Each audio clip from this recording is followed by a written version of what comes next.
Труење со јаглерод моноксид е главната причина за смртта на загинатите во пожарот во кочанската дискотека Пулс. На денешното судење, јавното обвинителство ги презентираше обдукцијските извештаи на Институтот за судска медицина, според кои дури 80% од жртвите починале од труење со јаглерод моноксид. Кај останатите десетмина смртта настапила заради притисок на градниот кош, недостаток на кислород во просторијата, изгореници на дишните патишта и изгореници по телото. На видеопроектори поставени во судницата, обвинителството за секој од загинатите поединечно ги презентираше причините за нивната смрт. Освен јаглерод моноксид, судска медицина испитувала и што друго довело до смрт, а одговорите на тие прашања денеска беа поделени на обвинетите. Обвинителството тие податоци не ги презентираше бидејќи со нив се уште не се запознала одбраната, но адвокатите во судницата открија дел од извештајот, според кој кај починатите имало остатоци од цијанидно и алкохол, марихуана и кокаин. На ваквите изјави бурно реагираа родителите. Надвор од судницата рекоа дека нивните деца не починале од пороци. Нашите деца не се мртви од конзумација на алкохол и дрога.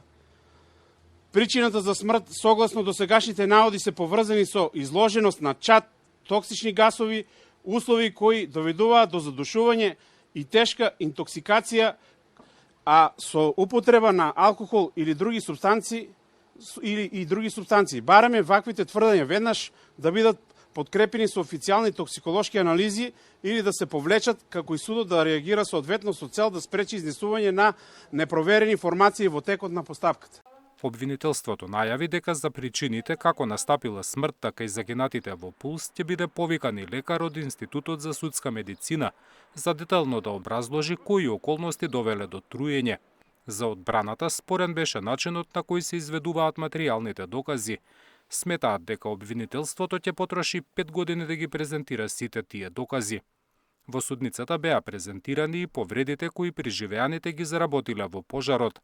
Најголем дел имаат изгореници на главата, рамениците и рацете, други имаат изгореници на дишните патишта и нагмечувања по главата и градниот кош. На почетокот од судењето, одбраната на сопственикот на дискотеката побара судот да му го укине притворот на Дејан Јованов, бидејќи се влошила неговата здравствена состојба. Барањето ги налути родителите, па гласно извикуваа: "Пуштете го, ние ќе му пресудиме." Зоран Јаневски, Сител телевизија.